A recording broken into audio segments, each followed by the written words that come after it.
Au XIIe siècle, le temps ne se mesurait pas aux chiffres d'une horloge, mais à la volonté divine. Paysans et chevaliers ne se souciaient guère de l'heure. Leur rythme était dicté par le son des cloches de l'église la plus proche et le cycle des saisons. Le passage des années n'était source d'aucune angoisse, car l'éternité paraissait bien plus importante que l'instant présent. On se préoccupait bien plus de savoir s'il pleuvrait le lendemain que de la vitesse à laquelle la vie s'écoulait. Durant cette période, l'Europe connut une véritable explosion démographique.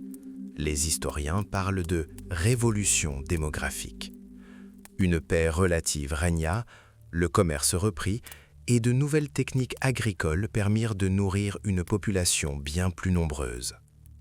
En 3 siècles, la population d'Occident tripla. Les villes se retrouvaient surpeuplées à l'intérieur de leurs remparts. Paris, par exemple, sous le règne de Philippe Auguste, fut contrainte de construire de nouvelles fortifications, s'emparant ainsi de toujours plus de terres. Les chiffres de cette époque pourraient vous surprendre. Au début du XIIIe siècle, la France comptait environ 10 millions d'habitants, tandis que les îles britanniques en comptaient moins de 3 millions. Paris et Londres étaient considérées comme d'immenses métropoles, bien qu'elles n'en comptaient guère plus de 25 000 chacune. Comparées à Constantinople et ses 200 000 habitants, les capitales européennes faisaient figure de centres provinciaux. À cette époque, on ne craignait pas pour sa vie. Avoir beaucoup d'enfants était la norme pour toutes les classes sociales, des plus pauvres aux monarques. La célèbre Aliénor d'Aquitaine eut des enfants pendant 22 ans, le dernier à 45 ans. Mais cette explosion des naissances avait un prix terrible. Un tiers des enfants ne vivaient même pas jusqu'à 5 ans. La mort guettait chaque nourrisson. Aussi étaient-ils baptisés le plus rapidement possible, généralement le lendemain de leur naissance. La cérémonie était simple. Le prêtre aspergeait la tête du bébé d'eau bénite à 3 reprises. Le nouveau-né ne portait pas de nom de famille, au sens où nous l'entendons, mais seulement un prénom, le plus souvent choisi en l'honneur de l'un des parrains et marraines. Tout le reste, surnom, profession, lieu de naissance, lui était attribué plus tard et se transmettait rarement. L'être humain venait au monde comme un voyageur solitaire, dont le chemin était entièrement soumis au rythme divin. Dans un monde où les noms de famille n'existaient pas, le nom était primordial. Si vous viviez en Angleterre ou en France au XIIe siècle, vous vous appeliez probablement Jean ou Guillaume. On choisissait un nom en l'honneur d'un parrain ou d'un saint local, et sa forme révélait immédiatement votre statut. Une aristocrate s'appelait Pétronille, une simple paysanne, Périne. L'enfance était brève.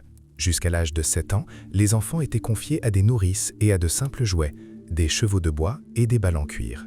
Les adultes traitaient les nourrissons avec une froide indifférence. Le risque de s'attacher à un être qui risquait de ne pas survivre à l'hiver suivant était trop grand. Dès qu'un enfant grandissait, il devenait un enjeu politique majeur.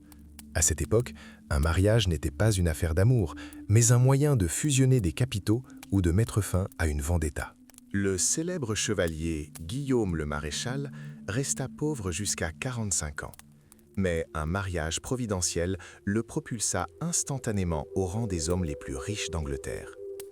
Bien que l'Église exigeât le consentement des 2 époux, dans les faits, la volonté du père faisait loi. Les jeunes filles étaient souvent mariées à de vieillards décrépits dont la peau, selon les contemporains, ressemblait à du parchemin rongé par les vers. Le divorce était inexistant.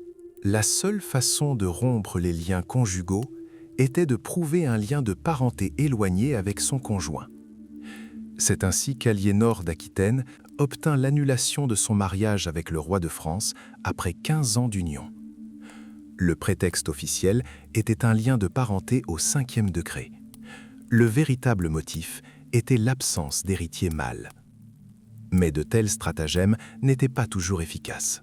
Lorsque Philippe Auguste tenta à abandonner sa jeune épouse le lendemain de leurs noces, le pape imposa un interdit à tout le royaume.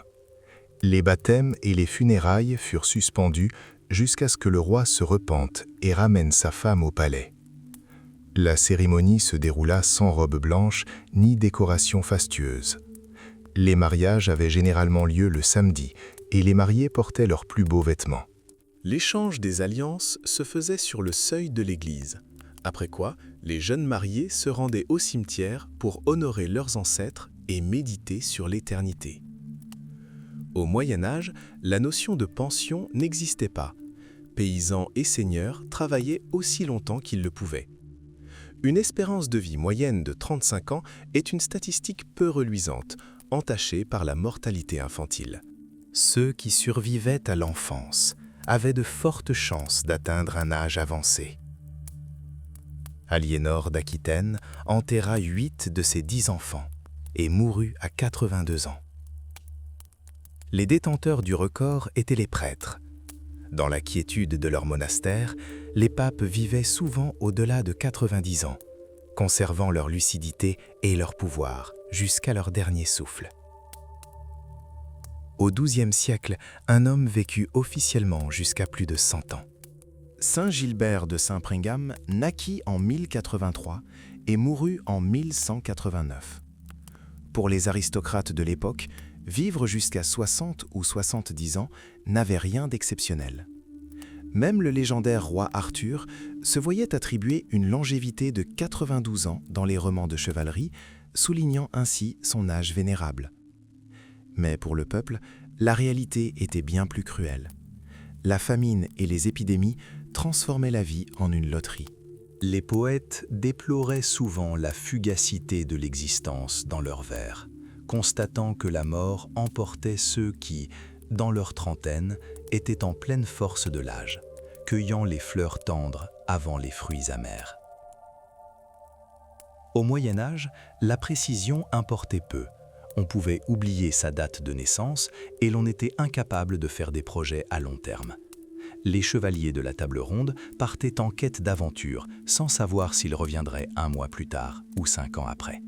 Les chroniqueurs, eux aussi, négligeaient les chiffres, leur préférant des expressions vagues comme « lorsque les jours s'allongèrent » ou « sous le règne du roi Henri ». Tout événement était lié aux grandes fêtes religieuses ou à des phénomènes naturels exceptionnels gravés dans les mémoires. La vie suivait le rythme de la nature et le cycle des saisons. Chaque mois avait son caractère et sa fonction. En janvier, on festoyait autour du foyer. En mars, on taillait les vignes. En mai, les seigneurs sellaient leurs chevaux pour la guerre ou la chasse, et en décembre, on faisait des provisions de viande pour l'hiver. Le jour était rythmé par le soleil et le son de la cloche du monastère, qui appelait à l'office toutes les 3 heures. Si la cloche ne sonnait pas, on utilisait des cadrans solaires ou des sabliers. Dans les cellules du monastère, le temps était mesuré par la combustion des bougies, voire par le nombre de prières et de psaumes récités. La routine quotidienne était stricte. Ils se levaient bien avant l'aube, travaillaient le ventre vide et ne s'interrompaient pour leur premier repas qu'à 9 heures du matin. Le déjeuner suivait à midi, après quoi une courte pause était accordée pour dormir ou lire. Au coucher du soleil, la vie s'arrêtait net. L'éclairage était hors de prix, et l'obscurité de la nuit inspirait une terreur primordiale. C'était une époque de feu, de trahison et de mauvais esprit.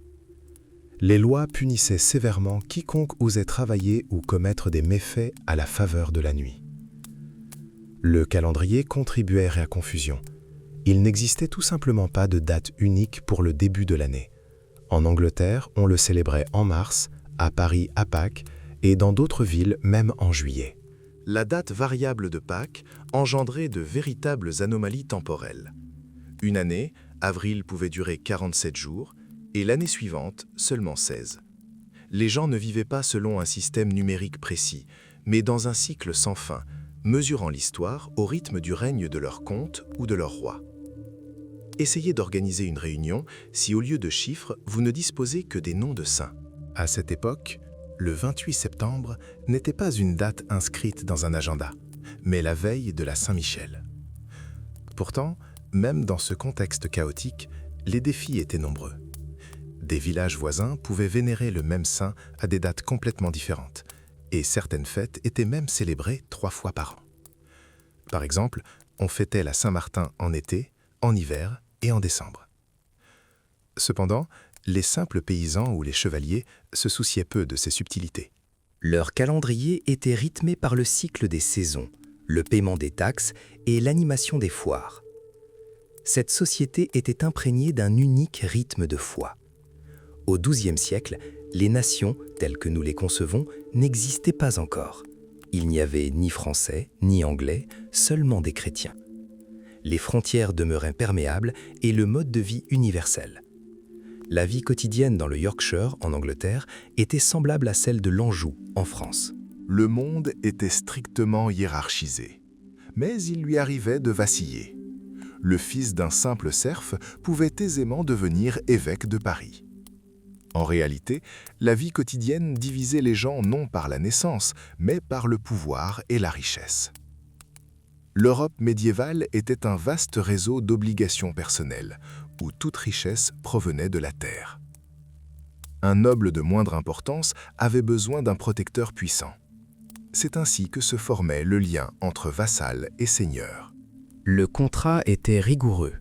Le vassal promettait loyauté et service militaire, et le seigneur, en retour, garantissait sa protection et lui octroyait un fief, une parcelle de terre destinée à l'entretien d'une armée.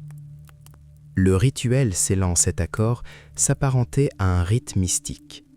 Le vassal s'agenouillait, prêtait serment, puis recevait du seigneur un objet symbolique, un gant, un bâton, voire une simple motte d'éther. La seigneurie, petit univers autonome, constituait le fondement de la vie. Plusieurs villages et un château fortifié formaient le cœur de la vie politique et économique. Le seigneur y exerçait un pouvoir absolu. Il était à la fois juge et maître. De ses fondations se dressait une pyramide féodale, au sommet de laquelle s'élevait le roi, acquérant progressivement toujours plus de droits. C'est au sein de ces étroits domaines, entre terres arables et remparts, que se forgea l'avenir du monde occidental tout entier. La carte de l'Europe médiévale ressemblait à une courte pointe assemblée dans l'obscurité la plus totale. Les possessions d'un seul seigneur formaient rarement un ensemble cohérent. En raison des conflits successoraux, des achats et des conquêtes, les terres d'un seigneur féodal pouvaient être dispersées sur des dizaines de kilomètres. C'est pourquoi les frontières étaient constamment en mouvement. Chaque seigneur cherchait à s'emparer d'une partie du territoire de son voisin afin d'unifier tant bien que mal ses domaines épars. La vie au sein d'une telle seigneurie était strictement réglementée. La terre était divisée en deux parties, celle du seigneur et celle du paysan. Le seigneur n'agissait pas simplement comme un propriétaire, mais comme l'incarnation même de l'État. Il jugeait, punissait et percevait des impôts sur absolument tout. Un système de banalité régnait, un monopole économique impitoyable. Un paysan n'avait pas le droit de moudre sa farine dans son propre moulin, ni de cuire son pain dans son propre four. Il était obligé d'utiliser uniquement le matériel du seigneur, moyennant un droit supplémentaire. Même l'accouplement du bétail avec le verra de race pure du seigneur nécessitait la cession d'une partie de ses biens sous peine d'une lourde amende. Les travailleurs agricoles étaient divisés en vilains libres et en serfs. Les vilains pouvaient partir chercher un autre maître, tandis que les serfs étaient littéralement enchaînés à leur lopin de terre. Cependant, à la fin du XIIe siècle, cette distinction juridique s'estompa. Un serf aisé pouvait employer des ouvriers agricoles, tandis qu'un vilain libre pouvait mourir de faim. Tous partageaient les mêmes difficultés, une taxe spéciale sur les mariages hors du village et un droit d'hériter des terres parentales. Tandis que les campagnes stagnaient, les villes s'affirmaient comme des centres de pouvoir. Le commerce et l'artisanat stimulaient leur croissance et les citadins se rebellaient de plus en plus contre le pouvoir arbitraire des seigneurs féodaux. Ces mouvements communautaires aboutissaient parfois à des massacres sanglants, parfois à l'acquisition pacifique de leur liberté. Mais à l'intérieur des remparts, de nouvelles inégalités se manifestaient. Les artisans et marchands aisés s'unissaient en guildes, établissant des règles strictes, tandis que les patriciens s'enrichissaient, les tisserands et apprentis ordinaires travaillaient pour un salaire de misère, se plaignant que leur labeur ne faisait qu'accroître le luxe des autres. L'Église dominait ce monde complexe. Être clerc était considéré comme le summum du prestige. Cela conférait l'exemption d'impôts, du service militaire et des tribunaux séculiers. Mais plus la position était élevée, plus elle impliquait de politique. Rois et papes se livraient à des guerres incessantes pour le droit de nommer leurs hommes au poste d'archevêque.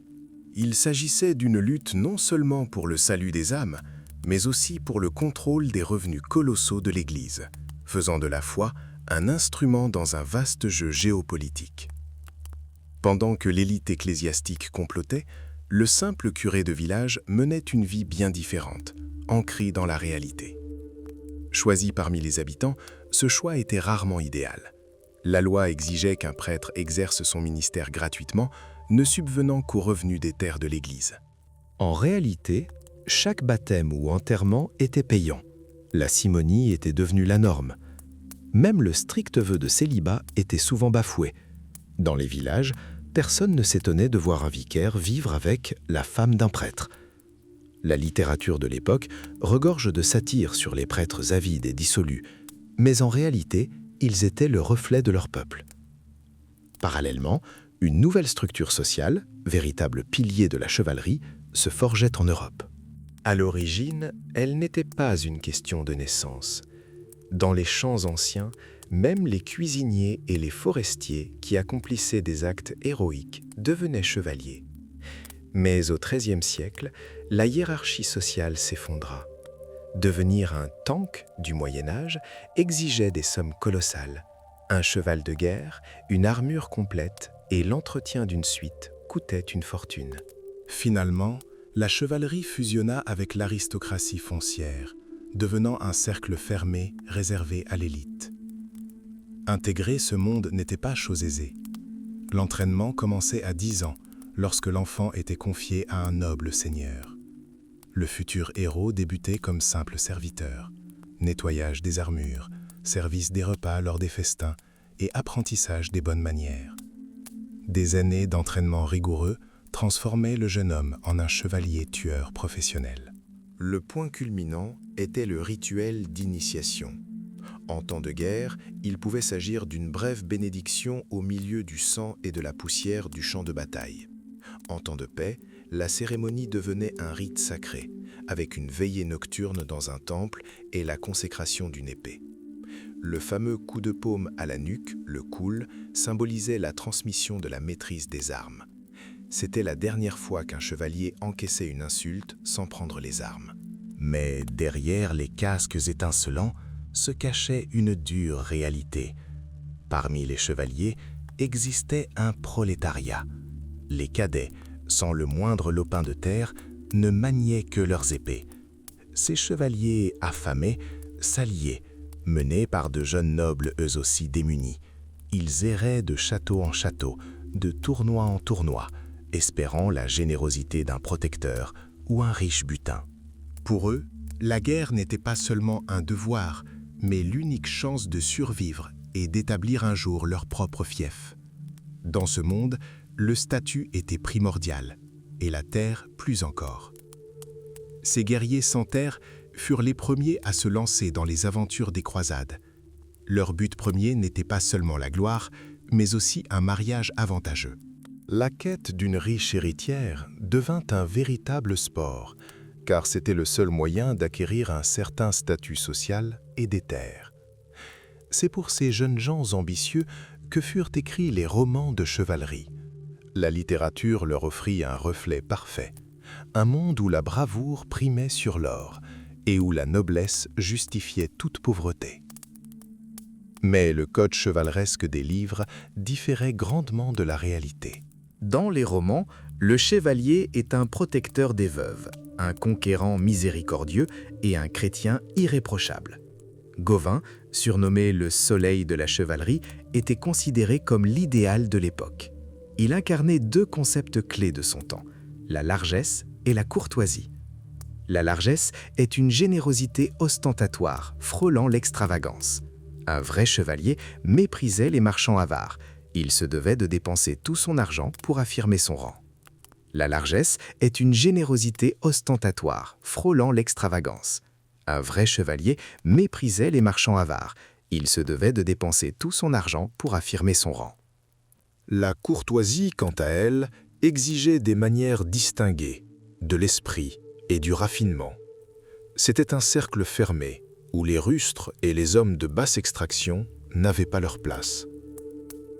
Tandis que la noblesse rêvait d'exploits héroïques, le visage même de l'Europe se transformait à une vitesse fulgurante. Si, en l'an 1000, le continent était enseveli sous d'impénétrables forêts, à la fin du XIIe siècle, le paysage était méconnaissable. L'explosion démographique contraignit les populations à lutter contre la nature sauvage. Il ne s'agissait pas d'une colonisation pacifique, mais d'une lutte acharnée pour chaque parcelle de terre. Les paysans, sous la tutelle de leurs seigneurs, brûlèrent les broussailles, asséchèrent les marais et conquirent des terres arables sur la mer. Les moines, dans leurs monastères, ne représentaient qu'une partie du processus. L'essentiel du travail était accompli par les gens du peuple, qui se retiraient toujours plus profondément dans la nature sauvage. Ainsi naquirent des fermes et de nouveaux villages, dont les noms portent encore ceux de ces pionniers. L'ancien ordre collectif s'effondra, laissant place à l'initiative individuelle. Les rivières et les lisières des forêts marquaient les frontières entre les mondes. Pour le paysan, les terres désolées demeuraient un lieu d'extraction du sel ou de la tourbe, tandis que pour le chevalier, ces mêmes terres devenaient un royaume mystique. Là où les routes s'arrêtaient, les légendes prenaient vie dans l'imaginaire des contemporains. Le fleuve n'était pas seulement une voie de transport pour les marchandises et les idées, mais aussi une frontière sacrée au-delà de laquelle commençait l'aventure. Le XIIe siècle transforma le désert aride en un jardin luxuriant, créant ainsi le décor dans lequel l'Europe vit encore aujourd'hui. Dans la légende, une forêt médiévale est un repère de fantômes, d'embuscades et d'amants damnés. C'est la même image que celle de Brocéliande, où un sorcier ou un monstre attend un chevalier derrière chaque chêne. Mais la réalité du XIIe siècle était bien plus prosaïque. La forêt n'était plus une nature sauvage et vierge. Elle était devenue un gigantesque atelier à ciel ouvert, le fondement de toute la civilisation occidentale. Le bois remplaça alors le charbon et le fer. On construisait tout avec ce matériau, des chaumières paysannes aux navires de guerre, en passant par les mécanismes complexes. La vie foisonnait sous la canopée des chênes. On y faisait paître des troupeaux, on y récoltait du miel et de la résine.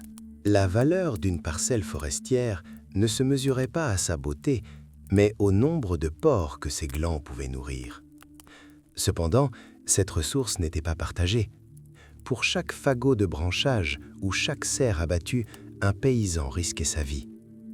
Les lois forestières étaient si sévères que même de puissants barons se rébellèrent contre le roi Jean sans Terre, le contraignant à signer la charte de la forêt. La lutte pour les droits de chasse et d'exploitation forestière transforma les paisibles bosquets en champs de bataille, où se déroulaient d'interminables procès et des escarmouches sanglantes. Le contraste avec la forêt sauvage évoquait l'image d'un jardin. Les poètes le dépeignaient comme un paradis terrestre, où les amoureux flânaient parmi les oiseaux exotiques et les fleurs éternelles. Mais en réalité, un château n'avait pas besoin de romantisme, mais de provisions. Le jardin d'un seigneur était avant tout un potager fortifié. On y cultivait des choux, des herbes médicinales et des fruits pour la table des seigneurs. Même dans les domaines les plus luxueux, Rose et Lys côtoyaient les plates-bandes d'oignons. Le château lui-même connaissait alors une véritable révolution technique. L'ère des fragiles tours de bois sur buttes artificielles touchait à sa fin. La pierre monolithique remplaçait le bois. Le summum de l'architecture défensive était le château Gaillard, construit par Richard Cœur de Lion en seulement 2 ans. C'était l'arme de défense par excellence. La pierre était incroyablement chère et transformer une forteresse familiale en citadelle de pierre était considéré comme le couronnement du souverain. Le château était entouré de remparts, des barbacanes protégeaient les accès au pont et des douves de 20 mètres de profondeur rendaient toute attaque directe suicidaire. C'est ainsi que se forgea l'image de l'Europe que nous connaissons aujourd'hui. Un monde où l'élégante façade des poèmes courtois dissimulait toujours de froids calculs, le fracas de l'acier et une lutte acharnée pour chaque pouce de terre. Si l'ennemi franchissait le fossé, il se heurterait à une palissade, un mur extérieur au-delà duquel s'élevaient des courtines. Ces murs n'étaient pas simplement construits sur le sol. Leurs fondations s'enfonçaient profondément et leurs parties inférieures étaient en pente douce. C'était un véritable tour de force d'ingénierie. Toute pierre lâchée d'en haut ricocherait sur cette pente et atterrirait au milieu des assaillants, se transformant en projectiles mortels. Les tours étaient généralement construites un étage plus haut que les murs. À l'intérieur, il s'agissait de cylindres creux avec des plafonds en bois. Les munitions étaient acheminées par des trappes spéciales aménagées dans le plancher à l'aide de cordes. Les artilleurs opéraient à travers d'étroites meurtrières. Vues de l'extérieur, elles ne représentaient qu'une mince fente de 30 cm de large. Mais à l'intérieur, elles s'élargissaient jusqu'à 1 mètre, offrant aux défenseurs un large champ de vision et une quasi-invulnérabilité. Au-dessus, au-delà des créneaux du parapet, s'étendait une voie de patrouille. Lors des assauts, des galeries en bois y étaient installées, remplacées plus tard par des machicoulis en pierre. Ce sont précisément ces meurtrières par lesquelles les boulets de canon filaient sur les assaillants. La porte demeurait le point le plus vulnérable, aussi fut-elle transformée en un véritable piège. D'imposantes portes en chêne, cerclées de fer, étaient soutenues par des poutres, et une lourde herse était abaissée devant elle. Un pont-levis suspendu par des chaînes scellait complètement l'entrée. Si le mur extérieur tombait, le siège ne prenait pas fin, mais entrait simplement dans une nouvelle phase. Un grand château était organisé en cercle concentrique. Entre le premier et le second mur se trouvait une cour intérieure. C'était un véritable centre d'activité, atelier de forgerons, boulangerie, moulins et maisons de paysans. En cas de danger, toute la région y affluait. Au cœur même de ce labyrinthe, derrière l'ultime rempart, se dressait le donjon. Véritable gratte-ciel médiéval, il atteignait parfois 45 mètres de hauteur. Y pénétrer constituait un défi en soi. L'unique porte se situait au 2e étage, à 5 mètres du sol. En cas d'assaut, l'échelle ou la passerelle pouvait être facilement retirée, transformant la tour en un îlot imprenable. À l'intérieur du donjon, un pragmatisme rigoureux régnait. Le rez-de-chaussée était un entrepôt sombre et sans fenêtres, destiné aux provisions et aux armes. À l'étage se trouvait la salle des cérémonies, le cœur de la vie du seigneur. Le confort y était relatif, les vastes espaces n'étaient séparés que par d'épais rideaux, et au lieu de vitres coûteuses, on utilisait de la toile huilée ou du parchemin aux fenêtres. Des bancs de pierre près des fenêtres et des cheminées encastrées dans les épais murs, tel était le seul confort pour un souverain dont la demeure était avant tout une machine de guerre. La lumière était une invitée rare dans le donjon. Les fenêtres étroites laissaient à peine filtrer la lumière du jour, et le soir venu, les salles étaient noyées sous la suie des torches et la fumée âcre des chandelles de suif bon marché. La cire et le verre demeuraient des luxes réservés au roi, si bien que le simple chevalier vivait dans une pénombre perpétuelle et une lutte sans fin contre l'humidité. Pour tenter d'ennoblir la pierre froide, le sol était recouvert d'une épaisse couche de paille et en été, de brassées de roseaux frais, de menthe et d'iris. L'intérieur frappait par son minimalisme austère. Le meuble principal était le coffre, un meuble médiéval multifonctionnel. On s'y asseyait, on y mangeait, et on y rangeait toutes sortes d'objets, des cottes de mailles aux documents familiaux. Même les tables à manger étaient provisoires. De lourdes planches posées sur des tréteaux n'était installé au centre de la salle que pour les repas. Tandis que le seigneur prenait place dans l'unique fauteuil du château, ses écuyers et ses dames se tenaient blottis sur des bancs, voire à même le sol, utilisant des peaux de bête comme coussins. Les murs étaient peints en jaune ocre ou recouverts de lourdes toiles brodées. Ces tissus, outre leur fonction d'isolation thermique, servaient également de cloisons mobiles. Ils permettaient de séparer les espaces de couchage, créant ainsi une illusion d'intimité dans le vaste hall résonnant. Lors de ses voyages, le propriétaire emportait toujours ses murs avec lui. Sans eux, une maison perdrait son âme. La chambre du seigneur ressemblait à une forteresse dans la forteresse. Un immense lit carré, posé sur une estrade, était recouvert d'épais baldaquins pour conserver la chaleur et protéger les dormeurs des courants d'air. Ici, la solitude était un concept inconnu. 5 ou 6 personnes, maîtres, enfants et même serviteurs, partageaient un seul lit. Ils dormaient entièrement nus, coiffés seulement de bonnets de laine. Leurs vêtements étaient suspendus à une tringle fixée au mur et leurs chemises, pliées, étaient glissées sous l'oreiller pour être enfilées rapidement le matin sans quitter le confort de leur matelas de plumes. La vie dans un tel château était d'une monotonie insoutenable. Des mois de silence n'étaient interrompus que par de rares foires ou de légères escarmouches avec les voisins. Les hommes cherchaient le moindre prétexte pour s'évader, chasser ou combattre, tandis que les femmes passaient des années confinées au donjon, à broder sans fin. C'est pourquoi tout voyageur, acrobate ambulant ou chanteur, devenait ici le centre du monde. L'hospitalité n'était pas qu'une simple règle de bienséance, mais le seul moyen de s'informer sur les événements du monde extérieur. Ces soirs-là, près de l'immense cheminée où 20 personnes pouvaient se réchauffer, le château s'animait enfin, s'emplissant des arômes de viande rôtie et des légendes des exploits du roi Arthur. Si les chevaliers furent chaleureusement accueillis au château, la vie hors de ses murs était bien différente. La maison paysanne typique était une cabane exiguë faite de terre et de paille. Un trou béant dans le toit laissait échapper la fumée, et l'unique fenêtre étroite était hermétiquement fermée par un volet en bois. À l'intérieur, le plafond était bas, le sol en terre battue, recouvert de foin, et il n'y avait qu'une seule pièce pour tous. C'est là qu'ils cuisinaient, dormaient et travaillaient. Le mobilier était extrêmement rudimentaire. Un grand coffre, quelques bancs et un lit qui pouvait parfois accueillir jusqu'à 8 personnes. Si des invités arrivaient et qu'il fallait une table, les propriétaires retiraient simplement la vieille porte de ses gonds et la posaient sur des tréteaux en bois. Le bien le plus précieux de la famille, le grain, était entreposé au grenier, à l'abri des souris et de l'humidité. Les paysans aisés construisaient des granges et des étables séparées, tandis que les pauvres partageaient souvent leur maison avec les poules et les outils. Cependant, ils y séjournaient rarement.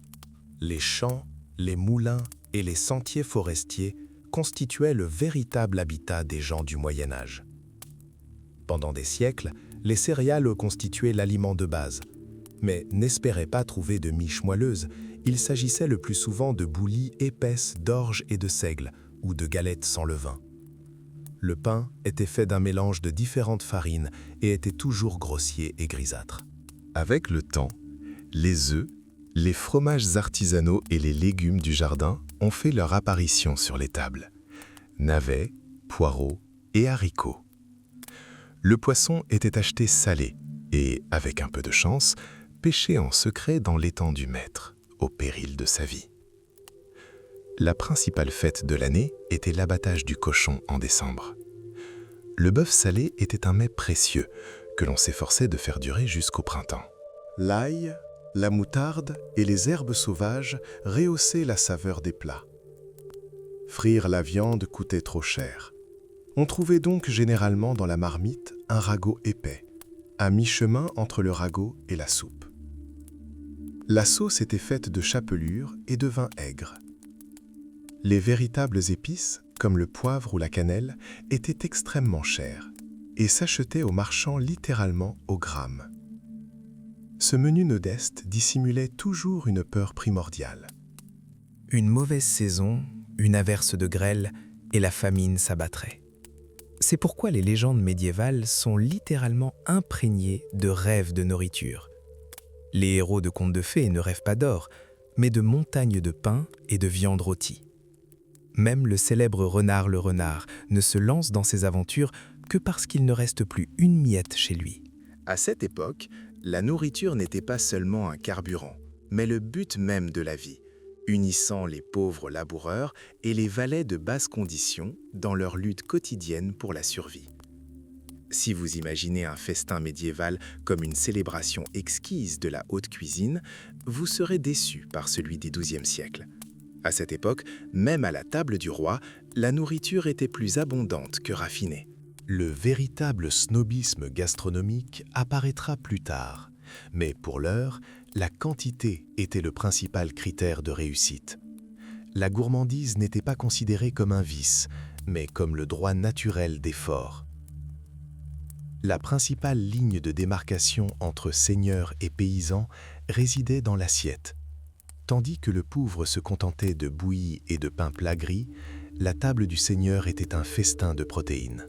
La chasse n'était pas un simple passe-temps, mais un droit sacré de l'aristocratie. Les salles du donjon embaumaient donc le chevreuil rôti, le sanglier et le faisan. Tout ce qui courait ou volait était utilisé.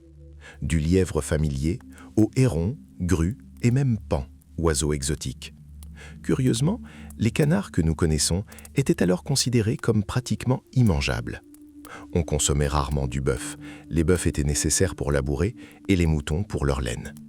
Le seul animal de boucherie présent dans le foyer était le cochon.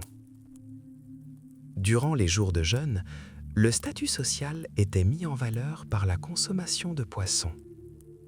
Le saumon, l'anguille ou le brochet frais étaient de rigueur, mais pour vraiment impressionner, on servait de la baleine ou du requin. Le tout était nappé de sauce relevée, où l'ail et les oignons se mêlaient à des épices orientales d'une valeur inestimable. Poivre, cannelle et clous de girofle. Les légumes étaient considérés comme un aliment pour les pauvres ou comme une contrainte aux jeunes. Un véritable chevalier préférait terminer son repas par des douceurs au miel ou du sucre importé, si ses moyens lui permettaient d'en rapporter de Terre Sainte. Mais le principal carburant du Moyen-Âge était le vin. Tout le monde en buvait, partout, tout le temps. La bière était considérée comme une boisson réservée aux femmes ou aux rudes gens du Nord, et le cidre était l'apanage des pauvres. On plantait des vignes partout, même dans l'Angleterre glaciale, au détriment des cultures céréalières. Mais n'enviez pas vos ancêtres. Les techniques de vinification étaient rudimentaires. Le vin se conservait à peine 1 an, après quoi il devenait une piquette aigre. Pour masquer le goût du produit périmé, on y ajoutait généreusement des épices et du miel. Le vin pur était considéré comme une boisson de force et de santé, et seuls les enfants, les personnes très âgées ou les chevaliers grièvement blessés étaient autorisés à le diluer avec de l'eau. Pour un homme en bonne santé, boire du vin dilué revenait à admettre sa faiblesse. Ainsi, la nourriture et la boisson devinrent non seulement un moyen de satisfaire la faim, mais aussi un marqueur évident de pouvoir et de supériorité dans un monde où chaque morceau de viande était un combat. Cette ivresse généralisée n'était que l'un des aspects de la vie quotidienne, car l'alimentation médiévale oscille étrangement entre une gloutonnerie sauvage et une abstinence fanatique. L'Église dictait littéralement les menus, transformant la vie en un marathon incessant de jeûne. Pendant près de 6 mois de l'année, la viande, les œufs et même les produits laitiers étaient strictement interdits. Pour les pauvres, cela signifiait une existence quasi affamée, se contentant d'eau et de légumes grossiers, tandis que les riches rivalisaient d'ingéniosité, remplissant leurs tables, les jours de jeûne, de saumon, d'anguilles et de brochets. Le carême était véritablement détesté. Dans le folklore de l'époque, il était même représenté comme un guerrier décharné et furieux, menant une armée de harengs et d'oignons contre une milice grasse de jambon et de tartes sucrées. C'était une lutte éternelle pour le droit de manger à satiété. L'hospitalité était considérée comme un devoir sacré, mais oubliez les images hollywoodiennes de salles somptueuses, la réalité était bien plus prosaïque. Au lieu d'imposantes tables en chêne, les châteaux utilisaient généralement des planches brutes posées sur des tréteaux, démontées aussitôt après le repas. Il n'y avait ni fourchette ni cuillère. On partageait souvent un couteau, ainsi qu'un gobelet commun, que l'on se passait de main en main. On mangeait avec les doigts, en les trempant dans des bols communs. Les assiettes, telles que nous les connaissons, n'existaient pas. Des morceaux de viande et des sauces épaisses étaient déposés directement sur des tranchées, d'épaisses tranches de pain rassis. Cette miette imbibée de viande était soit consommée à la fin du repas, soit donnée aux chiens et aux mendiants. Chaque dîner aristocratique était empreint de paranoïa. Les plats étaient transportés de la cuisine recouverts de torchons, non pour les conserver au chaud, mais pour éviter qu'on y ajoute du poison en cours de route. Tout seigneur digne de ce nom avait un serviteur chargé de goûter les mets, et une dent de serpent ou une corne de licorne, censée changer de couleur au contact du poison, trônait souvent sur la table. Les festins s'éternisaient, se transformant en véritables spectacles, avec jongleurs, magiciens et poètes ambulants. Mais la nourriture n'était qu'un aspect de cette image.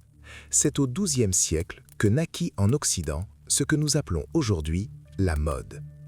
Les vêtements cessèrent d'être une simple protection contre le froid et devinrent un code social rigide. La longueur d'une traîne, la qualité de la fourrure ou l'éclat d'une teinture pouvaient instantanément déterminer la place d'une personne dans la hiérarchie sociale. Paraître plus riche que sa classe n'était pas seulement considéré comme du mauvais goût, mais comme un défi audacieux à l'ordre établi.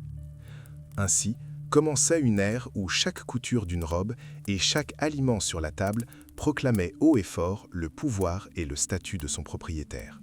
Au XIIe siècle, les vêtements cessèrent enfin d'être une simple protection contre le froid. Ils devinrent une puissante arme sociale. À la cour, l'apparence fut érigée en culte et la garde-robe devint l'investissement le plus important d'une vie. Les chroniques de l'époque décrivent les tenues avec une telle ferveur que les personnages semblent plus être des bijoux que des êtres vivants. Or, jacinthe, rubis et doublure des fourrures les plus fines. Paraître plus riche que sa classe sociale n'était plus seulement de l'impudence, mais un défi direct à l'ordre divin. Vers 1140, une véritable révolution de la mode s'opéra en Europe. Le style grossier d'antan disparut. À la grande horreur de l'Église, les hommes revêtirent de longues robes, laissèrent pousser leurs cheveux et frisaient leur barbe au fer rouge. Les prêtres tenaient du haut des chairs contre l'efféminement et la débauche, mais la noblesse se contenta de retrousser ses manches, couvrant même ses mains. Les pillages firent leur apparition aux pieds, des chaussures extravagantes au bout ridiculement relevé, remplies de crins de cheval. Mais 80 ans plus tard, la tendance s'inverse. Les bliots bouffants cèdent la place à de simples tuniques sans manches, les surcots. Cheveux longs et barbe disparaissent soudainement, laissant place à des visages rasés de près. La raison de ce changement est purement pratique. Le grand casque fermé se généralise. Une chevelure abondante et une barbe épaisse sous le feu de l'action offrent un plaisir douteux. Ainsi, la guerre dicte à nouveau la mode civile. Curieusement, la mode médiévale ne connaissait pratiquement aucune frontière géographique. Un chevalier londonien ressemblait trait pour trait à un chevalier parisien, yorkais ou bordelais. Seule la qualité des étoffes distinguait les vêtements. Les riches commandaient des damas et des soies aux reflets irisés à Bagdad et à Byzance, tandis que les fourrures de zibelline et d'hermine, les plus précieuses, provenaient des sommets enneigés de Sibérie. Le rouge, couleur des fleurs et symbole de triomphe et d'énergie, était considéré comme la couleur la plus prestigieuse. Le bleu, quant à lui, resta longtemps l'apanage du peuple, jugé terne et peu attrayant. La matinée d'un noble s'apparentait à un rituel complexe et minutieux. Il enfilait d'abord ses braies, un pantalon de lin blanc, Puis ses chausses, d'épais bas de laine moulants. Venait ensuite une chemise du plus fin lin, changée toutes les 1 ou 2 semaines, ce qui, à l'époque, était considéré comme le summum de la propreté. Chaque élément, du col brodé d'or à la ceinture de cuir retenant sa bourse et ses clés, proclamait ostensiblement son rang. Dans cette société, on n'était pas seulement jugé sur ses vêtements, il déterminait sans équivoque la valeur d'un individu aux yeux de Dieu et des hommes. À l'arrivée du froid, les aristocrates portaient un pélisson, un gilet de fourrure cousu entre 2 épaisseurs d'étoffes précieuses. C'était un vêtement de soirée informel, chaud, confortable et d'une élégance éblouissante grâce à ses broderies d'or. Mais le véritable symbole de la noblesse était le bliot. Cette robe luxueuse, en soie ou en laine fine, se distinguait par ses manches incroyablement volumineuses et sa jupe ample. Elle fut plus tard remplacée par la cotte, un vêtement plus étroit et plus pratique, sur lequel on jetait un surcot aux couleurs vives et contrastées pour un effet plus spectaculaire. Une cape complétait la tenue du noble. Doublée de fourrure, elle se fermait à l'épaule par une imposante boucle. Mais si le ciel se couvrait de nuages, le statut laissait place à la praticité. Les gentilshommes s'enfilaient alors une cape fermée à capuche, en laine imperméable. Une attention particulière était portée aux pieds. À cette époque, un pied petit, presque féminin, était considéré comme l'idéal. Les hommes enfilaient des chaussures étroites et plates, ornées de mosaïques de cuir et de rubans. Les chevaliers, quant à eux, portaient des guettes, de hautes bottes en cuir souple rouge ou noir. La touche finale, les gants. Ils servaient non seulement à protéger les mains, mais constituaient également un important symbole social. Lancer un gant signifiait défier un seigneur au combat, tandis qu'en remettre un à ce dernier était un serment de fidélité éternelle. La garde-robe féminine était largement calquée sur celle des hommes, mais privilégiait la mise en valeur de la silhouette. Au lieu des pantalons masculins, les femmes portaient des voiles de mousseline faisant office de corset. L'accessoire principal était la ceinture, nouée avec art 2 fois autour de la taille et des hanches, laissant ses longs pans traîner au sol. L'Église s'opposait farouchement aux longues traînes, les qualifiant d'inventions diaboliques et de comble de l'impudeur. Mais les femmes de la noblesse ignoraient ces interdits. Elles étaient fières de leurs tresses, qui leur descendaient parfois jusqu'aux genoux, et si leur chevelure naturelle n'était pas abondante, elles utilisaient des extensions. Cependant, le costume n'était pas le seul moyen d'expression. L'héraldique est née au XIIe siècle. Contrairement aux idées reçues, les armoiries n'étaient pas l'apanage des chevaliers, ni un héritage direct des croisades. Tout a commencé avec les emblèmes personnels sur les boucliers des commandants, comme les 6 lions d'or de Geoffroy Plantagenet. Mais la mode s'est rapidement répandue. Au XIIIe siècle, non seulement les nobles possédaient leurs propres armoiries, mais aussi les villes, les évêques, les femmes et même les paysans aisés. C'était un code visuel universel qui permettait de s'identifier sans équivoque dans la hiérarchie complexe de la société médiévale. Lorsque les chevaliers dissimulaient leur visage sous leur casque, le champ de bataille sombrait dans le chaos. Pour éviter de tuer leur propre maître dans la confusion, les guerriers commencèrent à peindre des symboles vifs et contrastés sur leurs boucliers. Ainsi naquit l'héraldique, non pas d'un exotisme oriental, mais d'un besoin impérieux d'être reconnu. Au fil du temps, ces images aléatoires se sont structurées, donnant naissance à un système rigoureux. Les règles étaient pragmatiques. Par exemple, il était interdit de superposer métal sur métal ou couleur sur couleur. L'or et l'argent ne pouvaient être juxtaposés sur un écu, afin que les armoiries restent lisibles, même partant de brouillard épais ou sous la poussière des combats. Le langage symbolique était souvent ironique et simple. La famille de Lucie avait choisi un brochet sur ses écus, car le mot brochet désignait ce poisson en ancien français. Un boucher optait pour un bœuf, un maçon pour une truelle et un chevalier rêvant de pouvoir pour un lion. Même les légendaires rois Arthur et Lancelot se virent attribuer leurs propres armoiries dans les ouvrages de l'époque pour suivre la mode. Mais à quoi servait ce marquage coloré ? La réponse est simple. La guerre était le sens de la vie et la principale source de revenus de la noblesse. Oubliez les romans de chevalerie, leurs épées magiques et leur noblesse sans fin. En réalité, la guerre au XIIe siècle était avant tout une affaire de profit. Les grandes batailles sanglantes étaient rares, car trop risquées. Il était bien plus profitable de capturer l'ennemi que de le tuer. Un baron mort ne rapporte aucune rançon, mais un baron vivant vaut une fortune en or. La guerre à cette époque n'était pas une épopée héroïque, mais une suite interminable de raids, d'incendies et de pillages. Les chevaliers s'équipaient à leurs propres frais, la soif de profit étant leur principale motivation.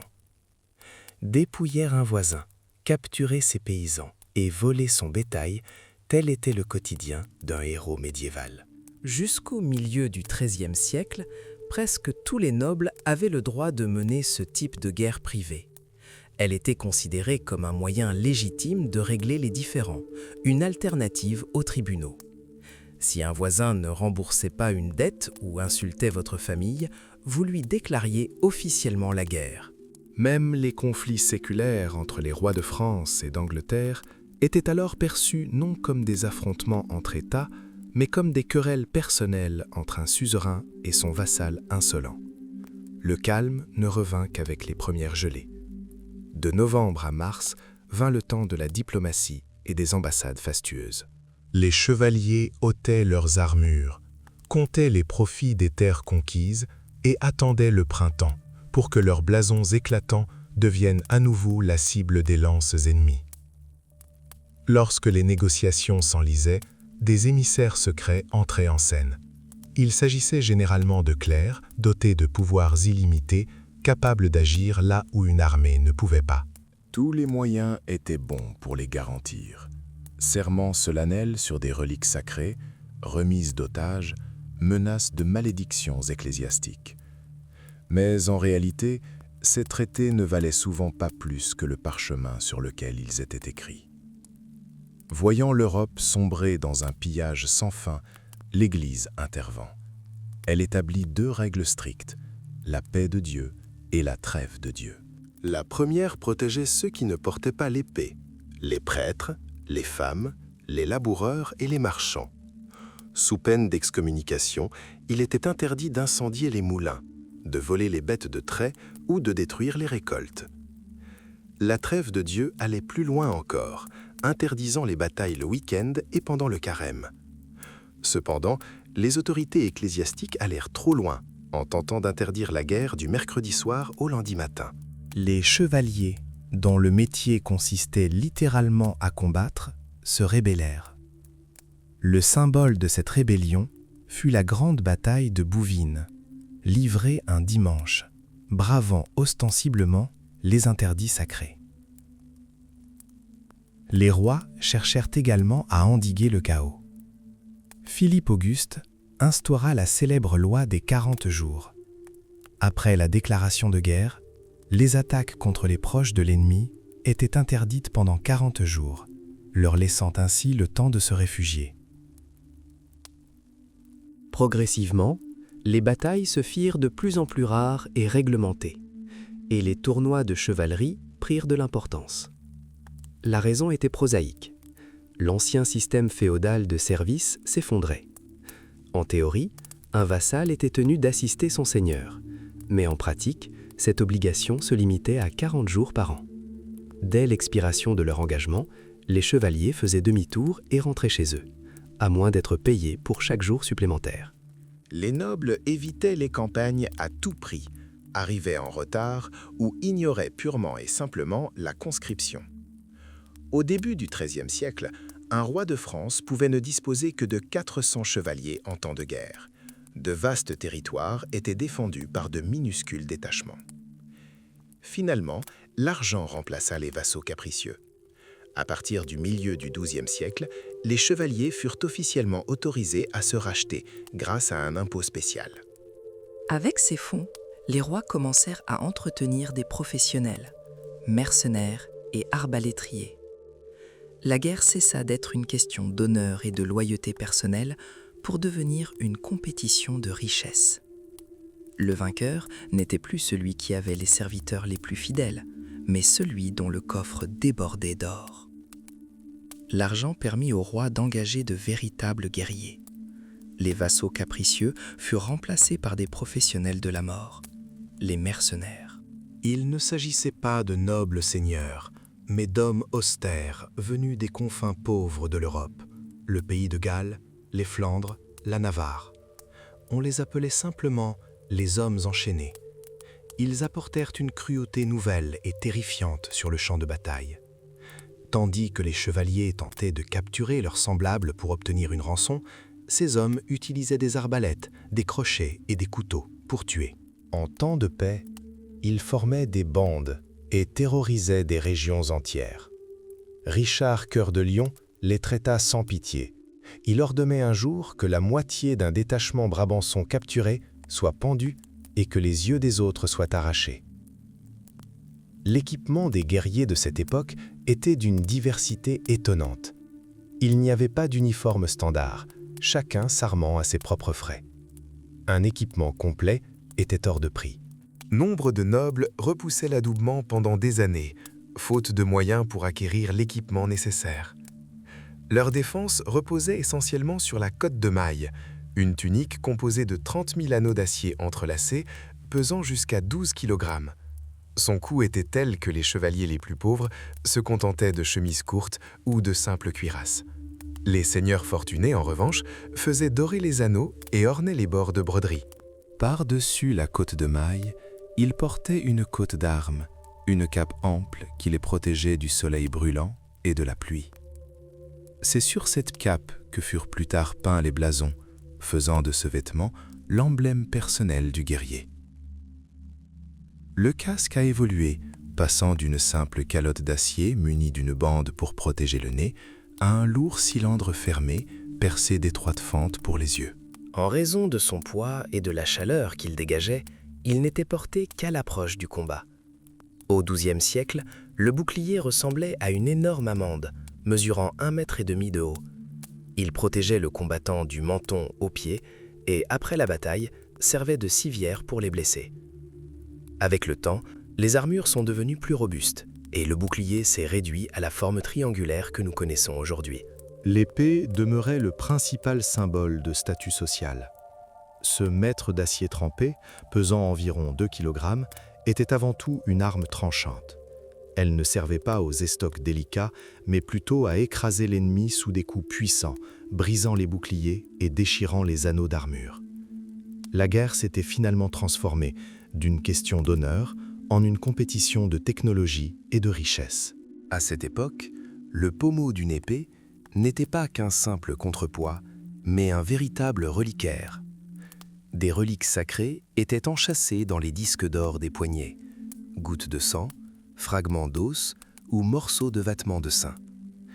L'épée était considérée comme un être presque vivant, un symbole de justice suprême, et portait son propre nom, à l'instar de la légendaire Excalibur d'Arthur ou de la Joyeuse de Charlemagne.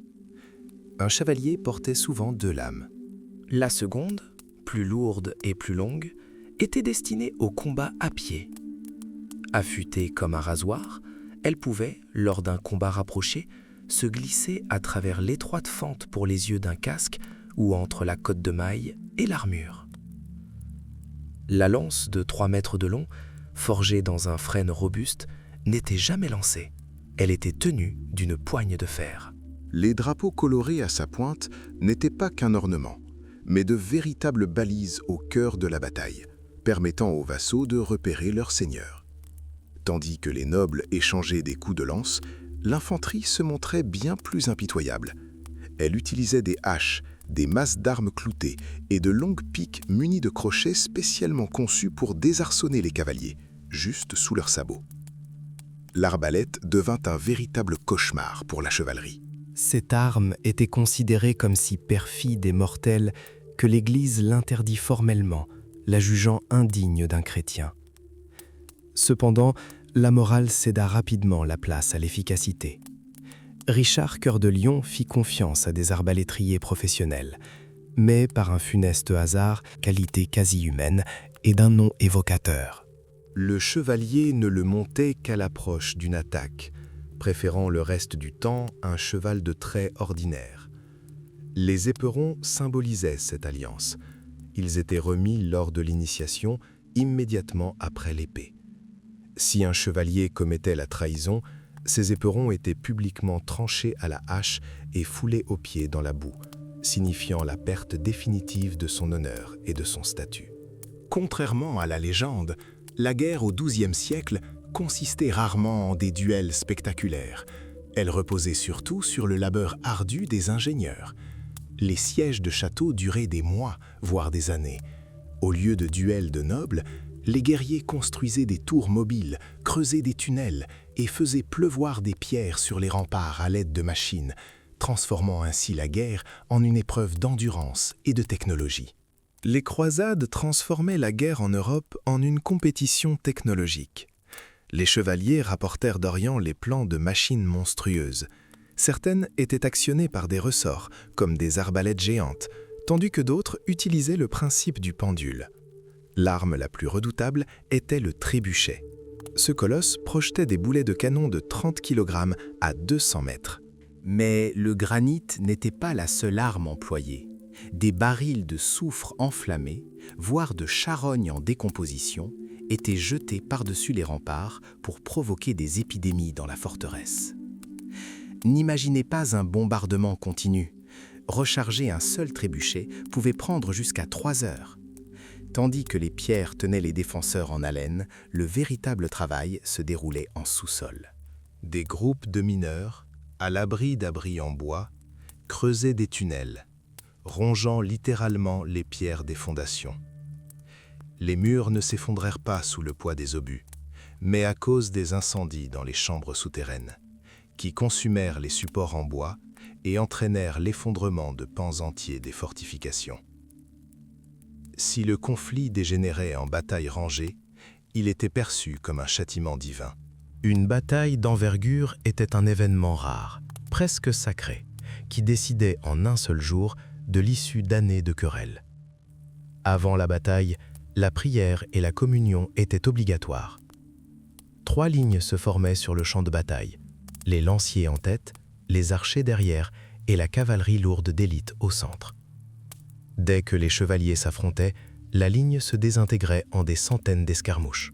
Dans le chaos, les bannières étaient déchirées et les blasons couverts de boue, si bien que les guerriers hurlaient frénétiquement leurs cris de clan pour éviter de s'entretuer. Mais, même au plus fort de la bataille, les chevaliers s'efforçaient de ne pas s'entretuer. Pourquoi tuer quelqu'un qui pouvait rapporter une fortune? Un prisonnier était un véritable trésor ambulant. Des accords se concluaient à même la boue. Un chevalier pouvait se rendre, promettre une rançon, puis être relâché aussitôt pour tenter de récupérer ses pertes. Au XIIe siècle, la guerre était étonnamment clémente pour la noblesse. Le risque de mourir au combat n'était que d'environ 2%. La cotte de maille offrait une protection fiable contre la plupart des attaques. Seule l'infanterie vivait un véritable cauchemar. Les miliciens, démunis, n'étaient pas faits prisonniers, mais impitoyablement massacrés sur place pour être pillés. Tandis que les seigneurs vaquaient à leurs occupations depuis leur selle, leurs serviteurs étaient tout simplement piétinés. Finalement, les forteresses capitulaient souvent non pas grâce à la bravoure des assaillants, mais par épuisement, maladie ou simple trahison. Oubliez les armées de 100 000 hommes des légendes arthuriennes. En réalité, les grandes batailles de cette époque étaient bien différentes. À Bouvines, par exemple, Philippe Auguste ne commandait que 1300 chevaliers. L'ennemi n'avait guère plus de force. Il ne s'agissait pas de légions innombrables, mais d'affrontements entre un petit nombre de professionnels. Bien que les guerres à proprement parler fussent rares, la soif de profit et d'adrénaline exigeait constamment un exutoire. Les tournois, divertissements phares de l'époque, comblaient cette soif. Oubliez les duels héroïques que l'on voit au cinéma. Au XIIe siècle, un tournoi était une mêlée massive et féroce. Les chevaliers formaient des escadrons et piétinaient littéralement leurs rivaux sur de vastes champs de bataille. L'Église, horrifiée, interdit ces jeux. Les papes menaçaient les participants de damnation éternelle et privaient les morts de sépultures chrétiennes. Mais les chevaliers n'en eurent cure. Les tournois étaient le moyen le plus rapide de s'enrichir. Ils ne jouaient pas pour le plaisir. Ils cherchaient à obtenir une rançon, concluant des marchés à même le sol, dans la poussière et la boue. Pour les jeunes guerriers sans terre, c'était l'unique chance de s'élever socialement. Le légendaire Guillaume le Maréchal fit des tournois une activité lucrative. En seulement 10 mois, lui et son associé capturèrent 300 chevaliers. Chaque victoire leur rapportait non seulement une rançon, mais aussi un cheval de trophée, des armes et une armure. Un véritable jackpot médiéval bâti sur la brutalité du sport. Le tournoi devint l'événement de l'année pour toute la région. De véritables villes de tentes surgirent autour du terrain. Des milliers de personnes y affluèrent, marchands, jongleurs, prostituées et mendiants. Tandis que les fortunes se jouaient dans la poussière, des héros, des commentateurs officiaient, tels des commentateurs modernes, proclamant les noms des héros à la foule en liesse. Le jour, sang et sueur. La nuit, festin somptueux, musique et danse. Lorsque la saison des tournois s'interrompait, les aristocrates se tournaient vers leur seconde passion, la chasse. C'était une véritable obsession. Le roi Philippe Auguste chassait quotidiennement, en temps de paix, en temps de guerre et même pendant les croisades. Pour un homme du XIIe siècle, la vie loin de sa monture était tout simplement inconcevable, qu'il s'agisse de poursuivre un cerf ou de traquer la tête d'un noble captif. Pour un chevalier, la chasse était plus qu'un simple passe-temps, c'était une nécessité absolue. La table d'un seigneur exigeait des quantités considérables de gibier, et les champs des paysans devaient être protégés des loups et des ours. Mais le summum du loisir aristocratique était la fauconnerie. C'était un art sublime et simultanément terrifiant. Pour former le fauconnier parfait, on retirait un jeune oiseau du nid, on lui coupait les griffes et, le plus horrible, on lui cousait temporairement les paupières. L'oiseau était maintenu dans l'obscurité la plus totale, jusqu'à ce qu'il reconnaisse inconditionnellement la voix et le sifflement de son maître. Ce n'est qu'après une année d'entraînement rigoureux que le faucon recouvrait la vue et était relâché dans le ciel pour la première fois. La perte d'un tel oiseau était considérée comme une catastrophe, et son traitement s'apparentait à la torture médiévale. Le faucon malade était forcé d'avaler du vin chaud et du poivre ou nourri d'un mélange de miel et de limaille de fer. À la tombée de la nuit, les aristocrates se tournaient vers les jeux, où des passions tout aussi dangereuses s'exacerbaient. Le fléau de l'époque était le jeu de dés. Tous y jouaient, des mendiants dans les tavernes, au roi, en passant même par les moines. L'obsession s'emparait des gens, qui dilapidaient fortune, chevaux de guerre et même leurs vêtements en une seule soirée. La fraude était monnaie courante. On lestait les dés, on en limait les arêtes ou on y utilisait des aimants. Ces tromperies dégénéraient instantanément en rixes sanglantes, qui parfois se transformaient en véritables guerres intestines entre familles nobles. Dans ce contexte, les échecs apparaissaient comme un refuge noble pour l'intellect. La maîtrise du jeu faisait partie intégrante de l'entraînement d'un chevalier, au même titre que l'escrime. Cependant, les échecs médiévaux étaient bien loin de la tranquillité qu'on leur connaît aujourd'hui. Les chroniques et les chansons de l'époque décrivent souvent l'échiquier comme une arme du crime.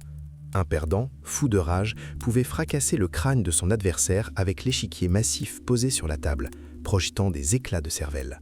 Dans ces parties, l'enjeu n'était pas seulement l'argent, mais aussi la vie des prisonniers, l'honneur des dames et le destin de royaumes entiers. Le jeu lui-même était différent à l'époque.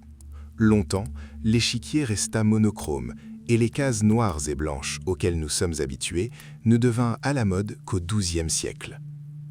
Les pièces étaient sculptées dans l'ivoire et l'ambre, ce qui en faisait de minuscules sculptures finement détaillées. Les règles pourraient également nous surprendre. La dame était alors la pièce la plus faible, ne se déplaçant que d'une case. Et, Au lieu du fou familier, le mystérieux alphin sautait en diagonale. Et, plus étonnant encore pour un œil moderne, sur le champ de bataille, les pièces blanches combattaient non pas les noirs, mais les rouges vifs. À cette époque, le rouge n'était pas qu'une simple couleur, mais l'incarnation même de la vie. Il était l'opposé du blanc sur la palette de l'univers, et non du noir, perçu comme la simple absence de couleur. Et cette même passion ardente dictait les règles du jeu le plus complexe et le plus dangereux du Moyen-Âge, l'amour. Oubliez les mariages romantiques et les vœux prononcés à l'autel. Au XIIe siècle, le mariage était une formalité juridique austère, une union de terre, d'armoiries et de biens. Le véritable amour, celui qui vit pleinement, se trouvait ailleurs. Pour l'Église officielle, l'amour était généralement suspect. Les prêtres citaient des textes anciens, affirmant le fait choquant que même un mari qui aimait sa femme avec trop de passion et d'ardeur commettait en réalité l'adultère. Les émotions devaient être réprimées, et la passion était considérée comme une maladie dangereuse, corrompant l'âme. Tout changea avec l'arrivée des troubadours dans le sud de la France. Ils engendrèrent une révolution culturelle, transformant le désir coupable en une nouvelle religion, l'amour raffiné. La passion n'était plus folie, mais forme suprême de sagesse. Le chevalier, de guerrier austère, devint l'humble vassal de sa maîtresse. Il pouvait la servir des années durant, accomplissant des exploits et languissant dans l'incertitude, ne recevant en retour qu'un sourire fugace. Cette discipline des émotions était censée purifier le cœur et ennoblir l'homme. Cependant, plus on voyageait vers le nord, jusqu'aux châteaux de Bretagne et de Normandie, moins la romance était platonique. Dans les célèbres romans de Lancelot, une sensualité intense occupait le devant de la scène. L'amour y était impossible sans attirance physique, et les obstacles tels qu'un mari jaloux ou les différences de classe ne faisaient qu'attiser le désir. À cette époque, on croyait sincèrement que l'apparence était le reflet direct de l'âme. L'idéal de beauté était gravé dans la pierre et la poésie. Cheveux d'or, peau plus blanche que la neige originelle et yeux gris-bleu limpides. Les poètes célébraient des silhouettes élancées, presque enfantines, aux hanches étroites et à la poitrine haute. Ce n'est qu'au XIIIe siècle que les goûts se firent plus terrestres et les formes plus voluptueuses. C'est alors que naquit l'effroyable notion de beauté diabolique, la suspicion que la trahison puisse se cacher derrière un visage angélique. Mais à l'apogée de la chevalerie, chaque guerrier savait que si sa dame était d'une beauté éblouissante, elle incarnait la bonté même et qu'il valait la peine de prendre tous les risques. Au XIIe siècle, un chevalier attirait les regards non par sa musculature, mais par la grâce de sa jeunesse et le luxe de ses vêtements. Le guerrier idéal, tel qu'imaginé par ses contemporains, n'était pas une brute austère, mais un dandy soigné, vêtu de soie précieuse.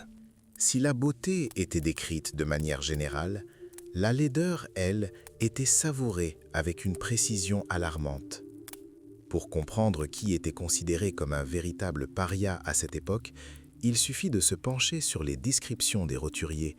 Une tête énorme, des yeux enfoncés et globuleux, un nez aplati et des dents plus jaunes que des jaunes d'œufs. Dans la littérature de l'époque, on trouve même des jeunes filles à bouc et à double bosse. Les auteurs ne ménageaient aucun effort pour souligner le fossé entre la noblesse et les classes populaires. Derrière les vers emphatiques célébrant une belle dame se cachait toujours une attirance bien terrestre. Les troubadours ne faisaient que feindre le romantisme. En réalité, leur but ultime était la possession physique. Si certains poètes s'adonnaient à des discussions philosophiques sur la passion platonicienne, d'autres affirmaient sans embâge « le corps aspire au péché ». Les chroniqueurs gardaient parfois le silence, non sans ironie, lorsqu'une noble se retrouvait dans le lit du héros, déclarant avec tact « Je n'étais pas sous le lit, alors n'attendez pas de détails ».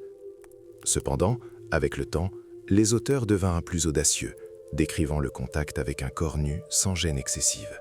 Mais cet amour courtois était-il réel? Plutôt un beau jeu social pour l'élite. En réalité, la situation était bien plus brutale.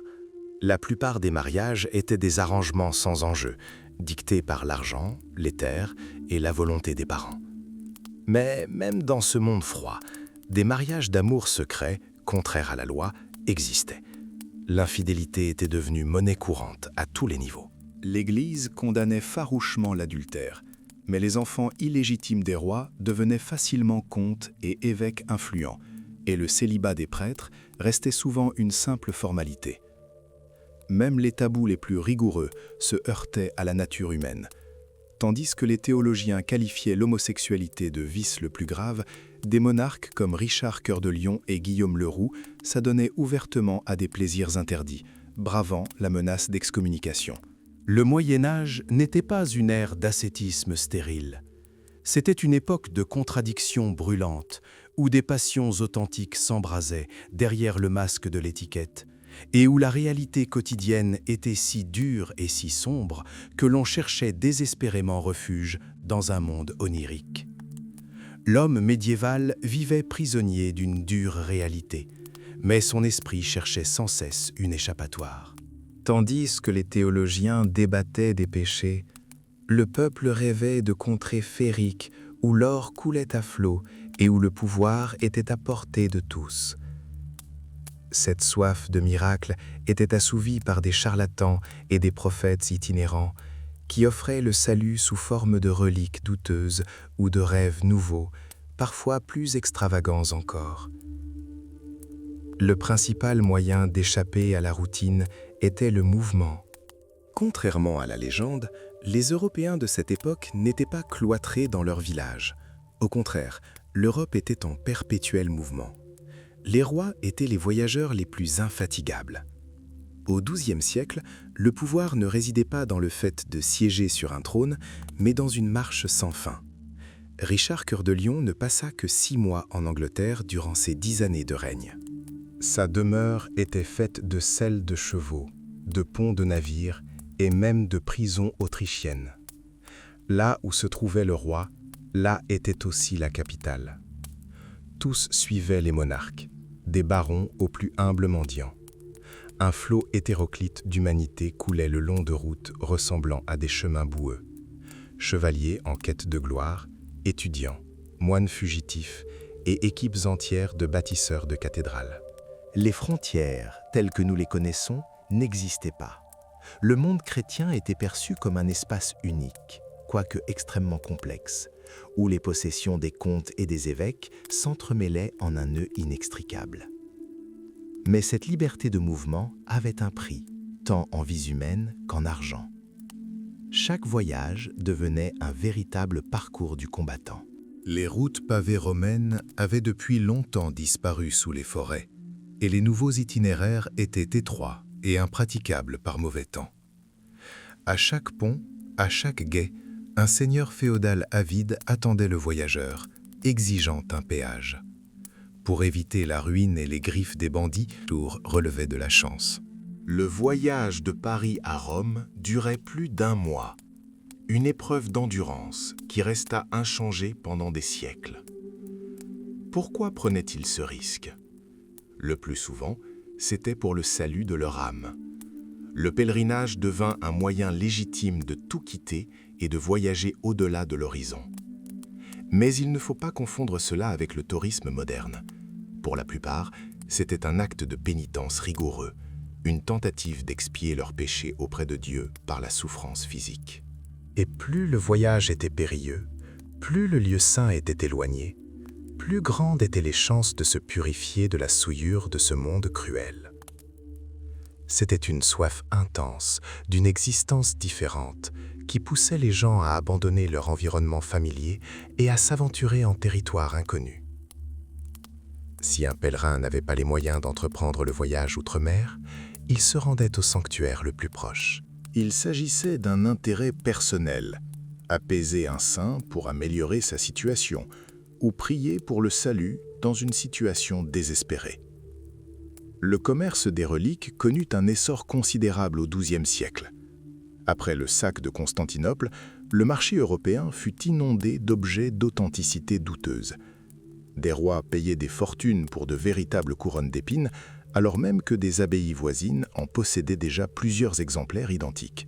À Paris seulement, on pouvait trouver simultanément 3 couronnes du Sauveur, prétendument uniques.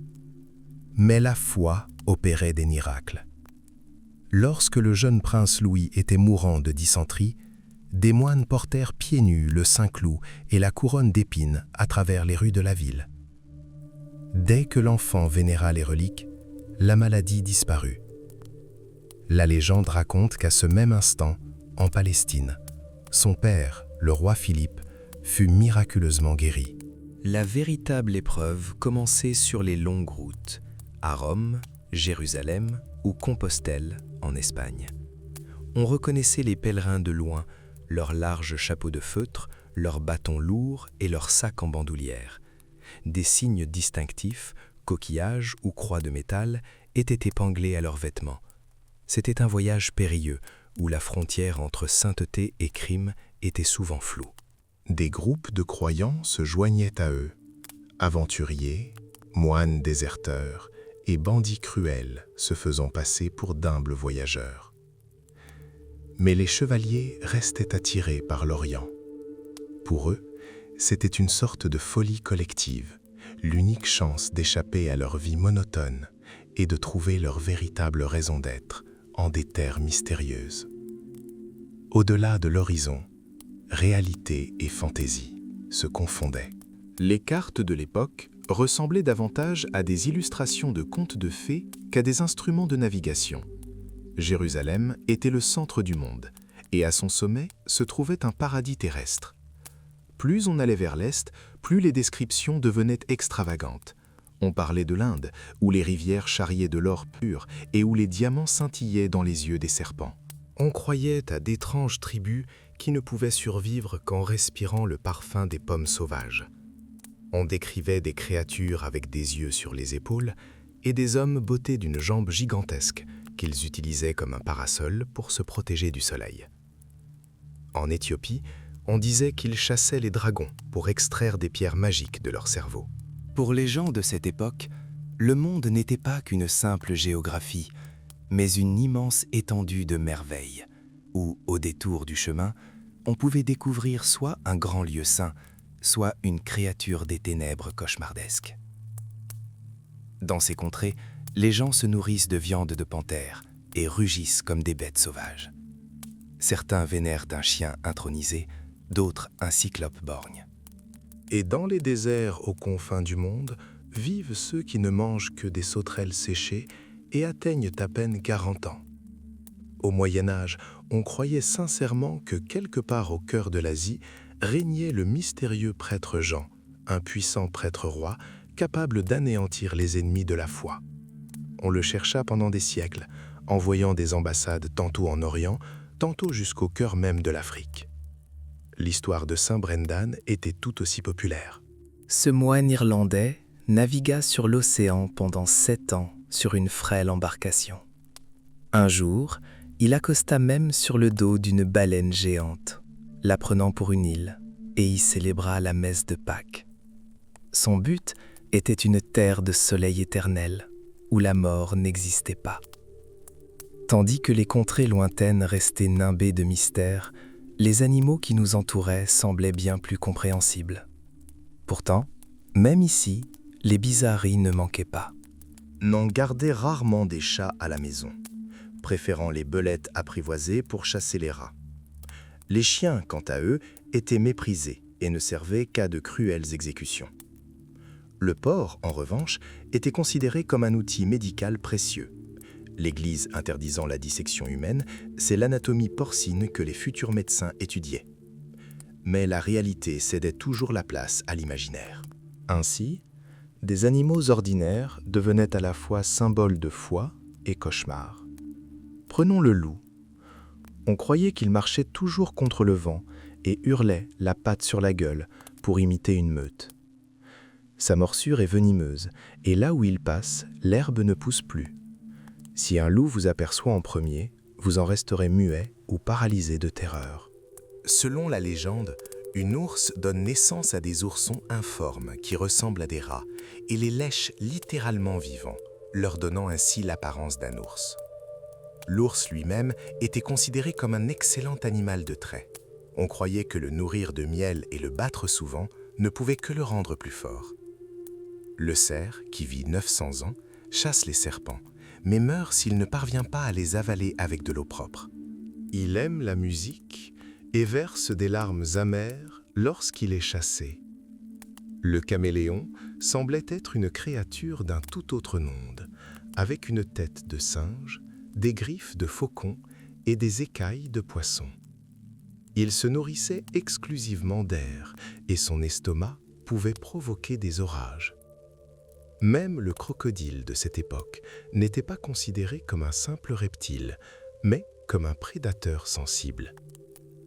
On racontait qu'il dévorait un homme, incapable de contenir sa faim, puis pleurait des heures durant, rongé par le remords sur la dépouille de sa victime. Pour les hommes de cette ère, la nature n'était pas qu'un décor, mais un livre vivant, regorgeant de signes divins et de merveilles terrifiantes. La manticore était, à juste titre, considérée comme la créature la plus sanguinaire des légendes médiévales. Sa robe rouge vif trahissait sa nature féroce, un corps de lion, une queue de scorpion et un visage humain orné de 3 rangées de dents acérées comme des rasoirs. Impossible de lui échapper, c'était la créature la plus rapide de la Terre. Seul le lion résistait à son intimidation, mais le roi des animaux avait aussi son propre cauchemar, le minuscule rongeur l'Eutophonos, dont l'odeur seule suffisait à ôter la vie aux grands prédateurs. À leur côté vivait l'étrange Taran, un taureau gigantesque à tête de cerf qui, tel un caméléon, changeait la couleur de sa peau pour se dissimuler à ses ennemis. Plus étrange encore était la Leucruta, fruit de l'union d'une lionne et d'un lynx, au corps d'âne et aux pattes de cerf, capable d'imiter la voix humaine.